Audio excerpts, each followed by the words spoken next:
Hi, how are we all doing? Well, welcome to the channel. For those who don't watch this channel normally, why don't you? No, I'm only joking. I have a big expertise in the caravan industry in general, mainly touring caravans, but also in the holiday home side as well, so statics, lodges and some park homes, plus also I do camper vans. So my channel has got a various amount of content of classic stuff as well, because basically I've got many years of the industry. Anyway, for those who do know me, that's, you know that already, don't you? Right, so what am I doing today? I'm doing a Pemberton Serena, and it's around about the £89,000 mark. Now this is a holiday home that is upmarket, and anyway, as we go around you'll see why. It is a nice unit. Pemberton have been going around since about 1946. Now a little bit of trivia here for you. I was going to work for them. Yes, I was going to work for them when I left school at 16. Anyway, that's a long time ago. But anyway, let's get on with this video, and I'll tell you a bit more about that after, because I'm come up with an idea of visiting sort of local old caravan factories. Now you might, before you start yawning, it might be a bit of interest for some people, I don't know. But anyway, let's get on with this. It's 42 foot by 13 foot, and it's a 3-bedroom. And this will give you a very comfortable weekend or holiday break, there's no doubt about it. Pemberton's have come on a long way over the years, because at one time there used to be a massive popular brand on sites, because what they used to do was, really, they did lots of mass production, and basically they weren't luxury, they provided excellent value. And then things changed in about 1970s. Things started to get sticky. The industry was in a bit of the doldrums. Pemberton went into liquidation, and they'd got 3 factories, one at Hull and one on the outskirts of Blackpool, and the main Wigan one. And those branches, everything shut down in 1980. But the company reformed as Pemberton Woodhouse. There was a management buyout, and all the other factories were disposed of, and they started back up again. But this time they started to concentrate on the higher end up at the market, doing more quality products, and you know what's paid off. They now produce a very solid holiday home and lodge. Anyway, I'm in the Serena. Let's get started. We're in the lounge area here, and it's got a freestanding seat, corner units, and lovely amount of light coming here. We're in a bit of a corner here. I'm at Ruby Hall Park. They've got chalets here, there's a hotel, there's a spa, there's holiday homes, there's lodges, you name it, they've got it. A bit different when I came in the 1980s. It was really a bit of a field and some tourists scattered around, and that was about it really. But anyway, things have changed. It's a really super spot, and a lot of people come here. Anyway, plug them because it's through their sales team that they let me look at the Serena.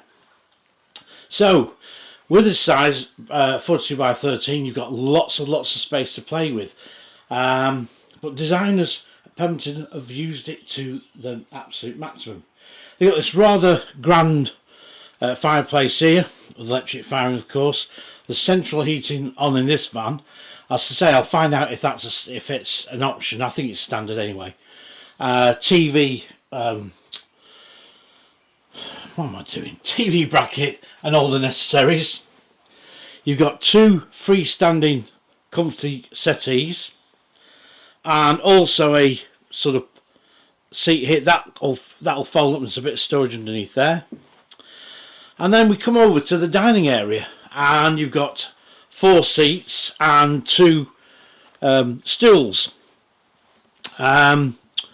I would say probably if you were going to be dining there, 4 would be enough. I think you might struggle with a few more people on there, actually, to be quite honest. But having said that, it's nice and bright through here, and also there's plenty of room to move around.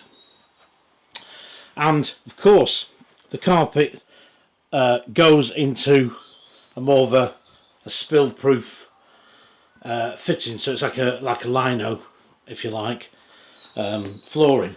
So any spillages can be easily wiped off. Anyway, let's go into the kitchen area. Right, lots of space in here. Nice big sink. And I do like the windows, big size window, and I also like this feature up the top here of the little skylight window, if you like. Maybe a Velux or some sort of venting up here might not have been a bad idea, but I don't know. You've got the window here, that opens up, of course. You've got acres of work surface, and also you've got obviously main sockets and USB points. There's also a neatly built-in microwave, and of course good cupboard storage. Now, as I say, this feels as solid as anything, and you feel that this van is going to last you for many years. 5 burner hob, 4 burner hob, and I think that's an electric one. I'm not sure. No, it isn't, you fool. It's a 5 burner gas hob. Sorry about that, folks. I'm just getting a bit muddled up. Obviously oven, etc. And also you've got an extra extractor fan at the top. And again, more excellent cupboard storage. As I say, it does feel very solid.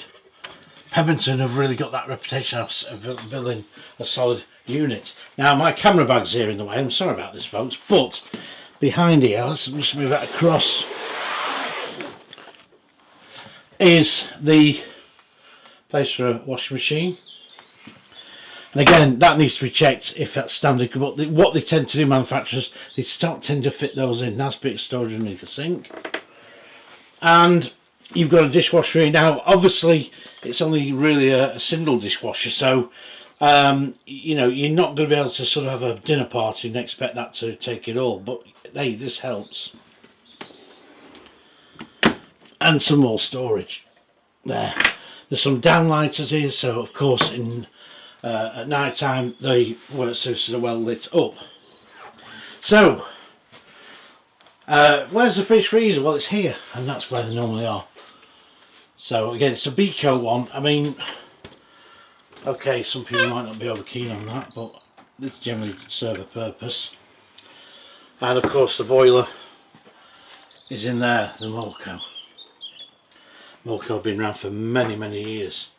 Used to make a lot of heaters for tours. Right, now before we go through into the hallway, into the bedrooms and the bathroom, I like that door there. Oh, the sales lady just came to see me actually. She says, just come to check you're alright, you've been gone over an hour. I said, no, that's typical me, isn't it? Anyway, let's go first into the bedroom area.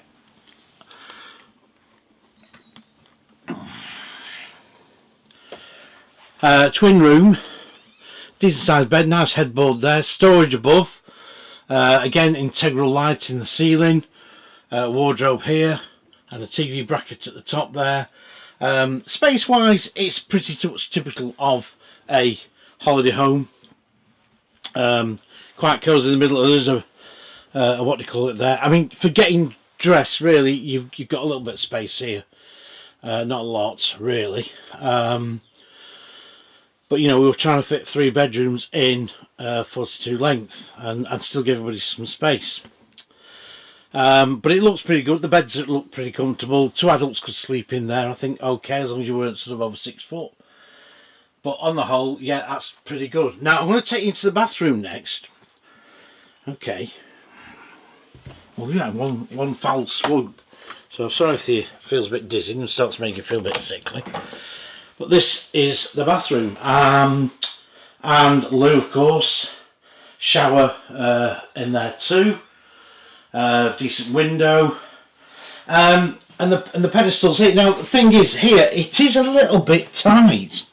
I know it's okay, you can use it, but it just feels a bit sort of hemmed in, and I suppose again it's got to be, hasn't it? You've got the mirror there, and obviously that opens up for toiletry stuff. But it's not bad. I mean, you never get big baths in them because, of course, you're down to size and space. Probably about the same size as bath as you get in a new build house these days. Not having a new build, I wouldn't know, but I'm assuming that would be the case. Right, okay, that's pretty good. So let's go and have a look into the next. Now here you've got a single bed, and this can be moved around. And this is a lot bigger room, full stop.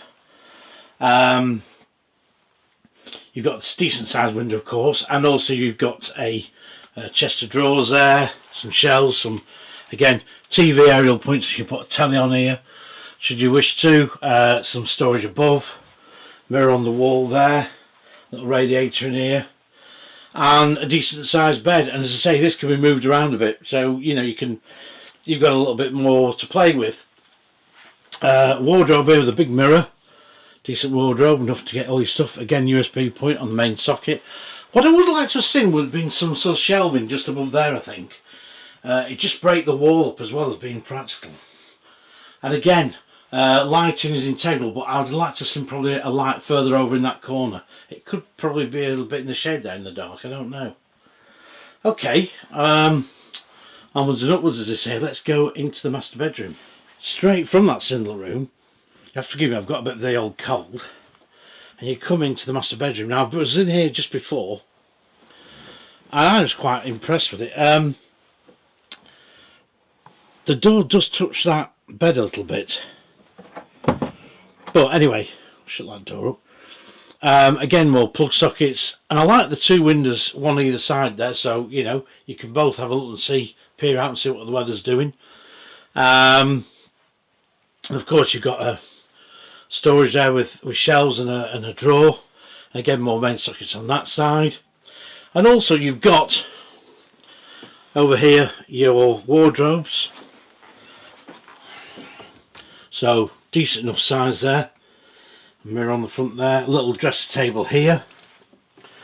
Again, more connections to electrics and storage above. And a smaller wardrobe here, say that would be mine. Not saying the wife has a lot of stuff, but she has a lot of stuff. Right, she doesn't watch the videos, so I can say such things, get away with it. Right, now here we have, as I say, it's not a bad bedroom. At the end of it, you know, again, you're trying to fit these three rooms into this floor area. But they've done a good job, and generally, I mean, you can get changed here on either side. That's too much of a problem. You won't feel claustrophobic in here. Anyway, it's got an ensuite. Now I'm going to sneeze, I think, so I'm just going to cut here a second. Yes, the sneeze came and went. So here we've got the ensuite. Again, nice little window, corner loo here, pedestal there, and of course the shower. So you know, people can come and borrow the shower if they don't want to have a bath. And I think a lot of people actually be wanting to use the shower but baths have made a bit of a comeback in holiday homes. Again, there's plenty of storage, and again, the van feels very, very well made. I mean, with the radiators on this van in a very cold day would feel very toasty. There's no doubt about it. So, let's have a think. Let's have a think what we'd think of it. Let's have a think what we think. What's that sort of silliness? I like this. I do like Pemberton because of the fact that they've been around a long time, and also, you know, they do produce a very solid unit. Right, let's have a let's have a quick summary. Right, I'm sat in the easy chair here in the corner of the front lounge, and it's very comfortable.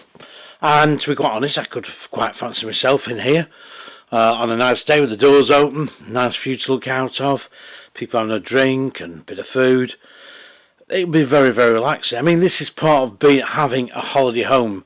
People say, well, I don't want to stop in one place. No, you probably wouldn't do if you're a touring man or a motorhome person. But then again, there is a time when you'll come and say, do you know what? We love this area. We don't want to keep towing, or we don't want to keep travelling out there. Let's just buy a holiday home. And I think that's what this is all about, to be quite honest. But going back to the Serena, it's a very nice unit, there's no doubt about it. As I say, it's very well built, and that is general through the Pemberton Group. Well, not Pemberton Group, it used to be called Pemberton Group instead of all the other factories, but anyway, Pemberton Leisure Homes. So, as I say, a company with a big many years of background in building caravans and lodges and etc. I do like the kitchen area. I think that's good. It's lots of work surface. The lounge is spacious. You won't feel on top of each other. Not a bad dinette area. Also, the bathroom isn't bad, but that sink is tucked in that corner a little bit. Some of you might not even bother, but I just felt it was just a little bit tucked in. Into the master bedroom, the door just touches the bed a bit. And they've done a good job. I mean, it's not the biggest master bedroom, but at the end of it all, you can still get dressed in there, and you've got that nice ensuite with a shower in, of course. So, when it comes to decor, it's modern, but it's not over modern. It's traditionally modern, what I'd call traditionally modern. And I would say that there's a lot of people could not really say, oh, I don't like this. It's got the fashionable greys in there and the bits of yellow, that sort of thing. And it really does feel a homely holiday home. For the money, well, a lot of these things have gone up in price. You'll see on your tourers and the camper vans and the motorhomes, it's been inevitable, hasn't it? So, £89,000 as it stands here anyway. It might be a bit cheaper ex-works, I'm not sure, I'd have to check. But I think it's a very smart unit. And that's the problem. You're going to have a big choice. It's hard to choose what you really like because there's so much good choice out there. But this, I do like I like it's pretty well laid out. And also it just does have that feel where it's going to last for many years, and it would take some knocks and bangs, if you've got the grandkids running around or what have you. But would you want the grandkids running around it? I wouldn't. Mr. Meanie. No, I don't mean that, honestly. But no, so for the money, I think you get a lot of holiday home for the cash, to be quite honest. So there we go.